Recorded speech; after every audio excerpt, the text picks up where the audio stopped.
Hola, gimana kabar kalian? Mudah-mudahan kalian sehat selalu di rumah ya. Ketemu kembali dengan saya Pak Dit. Ini sekarang kita bahas lagi soal SIM UI Matematika Dasar yang lanjutan kemarin. Kemarin kita sudah bahas SPLTV yang saya salah ucap. Di situ saya bilang bahwa itu Matematika Saintek, ternyata setelah saya cek itu Matematika Dasar.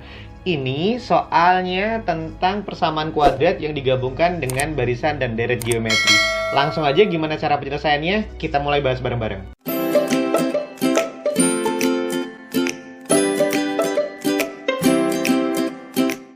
Halo anak-anak. Langsung aja ya, kita mulai bahas soalnya ya.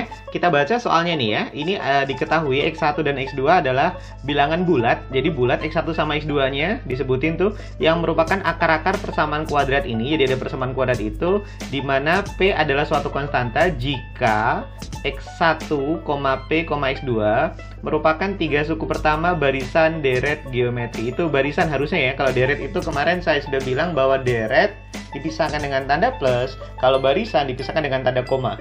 Deret itu jumlah, barisan ya pola barisan biasa gitu ya, barisan bilangan biasa. Yang ditanya suku ke-12, unit ke-12-nya, U12 yang ditanya. Jadi di situ ada ruang lingkup, persamaan kuadrat dan barisan dan deret geometri. Oke, langsung aja dari yang pertama. Kita ingat persamaan kuadrat tuh. Ingat di persamaan kuadratnya, bro. Persamaan kuadrat secara umum itu kan dituliskan AX kuadrat ditambah BX ditambah C gitu ya, sama dengan 0. Nah, jika ini mempunyai akar-akar X1 dan X2, maka kita tahu X1 ditambah X2-nya dituliskan sama dengan min B per A, negatif B per A, X1 kali X2 sama dengan C per A. Itu yang umum digunain. Selisihnya ada juga rumusnya, tapi yang umum digunain hanya penjumlahan dan perkaliannya doang. Ini di persamaan kuadrat tentang akar-akar persamaan kuadrat, karena ini ngomongin ada akar-akar X1 sama X2 gitu. Nah, itu dari persamaan kuadratnya, bro. Sekarang ada petunjuk keduanya, bro. Petunjuk keduanya dari barisan geometrinya, bro. Iya kan? Dari barisan geometrinya, kalau U1, U2, U3, kita tahu barisan geometri itu rasionya tetap, ya kan? Rasio itu kan perbandingannya, bro. Jadi perbandingan itu kan U2 per U1 akan sama dengan U3 per U2. Jadi perbandingannya selalu sama gitu. Ini barisan geometri. Tuh, jadi ada dua petunjuk ya dari persamaan kuadrat sama barisan dan deret geometri ya. Langsung kita eksekusi. Sekarang baru kita eksekusi ya. Tadi kan saya baru ngingetin rumus-rumusnya. Langsung kita eksekusi dari ini tadi diketahui ada U1, U2, U3, X1, P, X2. Kan tadi kita jalannya dari barisan geometri U2 per U1, langsung aja ya. Dari barisan geometri tadi, U2-nya diganti P, U1-nya X1, U3-nya X2, U2-nya P gitu. Kali silang jadinya, bro. Jadi P kuadrat sama dengan X1 kali X2.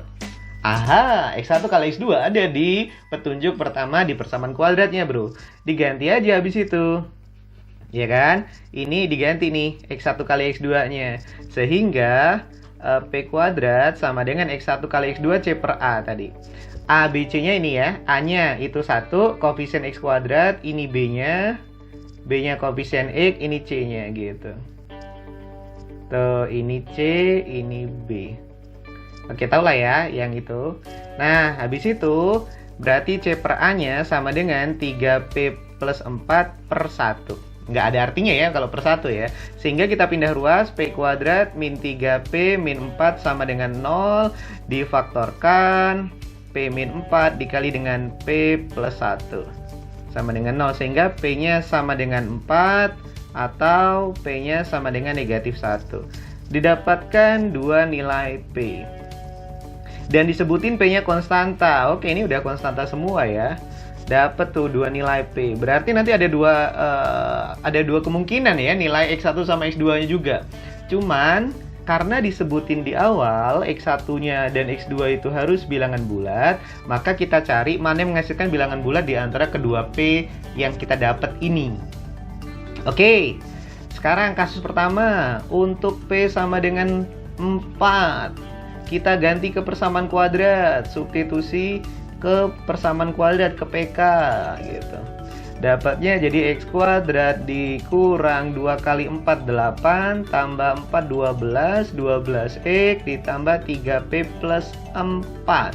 3 kali 4 12 tambah 4 16 bro. 16 sama dengan 0. Nah, ketika ini kita lihat ternyata berapa bilangan yang dikalikan 16, bilangan berapa yang dikalikan 16 dan dijumlahkan negatif 12. Ternyata nggak ada bilangan bulat, berarti X1 dan X2 tidak bulat, tidak ada bilangan bulatnya di situ. Berarti bukan menggunakan 4 gitu. Langsung kita gunain yang kedua untuk P sama dengan negatif 1-nya. Substitusin ke persamaan kuadrat sehingga X kuadrat dikurang 2 kali negatif 1. 2 kali negatif 1 negatif 2 ditambah 4 berarti 2 dikurang 2X. Ditambah 3 kali negatif 1. 3 kali negatif 1 min 3 tambah 4 1 sama dengan 0. Kalau ada yang masih bingung, ini disubstitusin ke persamaan kuadrat ya. Ke persamaan kuadrat awal tadi ya gitu. Nah, ini dapat bulat nih bro, difaktorin bro. Berarti ini difaktorin X min 1 sama X min 1. Sehingga dapat X1-nya sama dengan 1, X2-nya juga 1 bro. Oh, dapat bro, dua-duanya bulat. Walaupun kembar, nggak masalah. Nah, kembalikan lagi ke barisan geometrinya tadi bro. Barisan geometri tadi apa? X1, P, X2 gitu. Dapatnya jadinya ini bro, angkanya bro. X1-nya 1, P-nya tadinya itu negatif 1, X2-nya 1. Jadi 1 min 1, 1 min 1 lagi habis itu nanti. Jadi itu angkanya gini jadinya.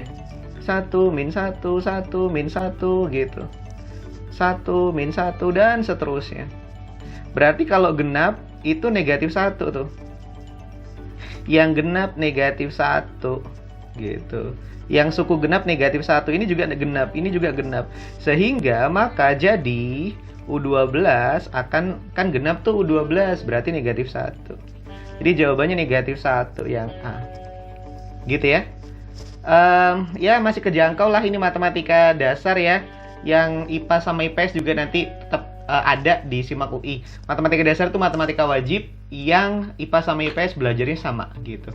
Jadi persamaan kuadrat ada di kelas 10 ya, matematika wajib. Barisan dan deret ada di kelas 11, matematika wajib di semester awal. Oke ya, cuci tangan sampai bersih. Cukup sekian dan terima kasih.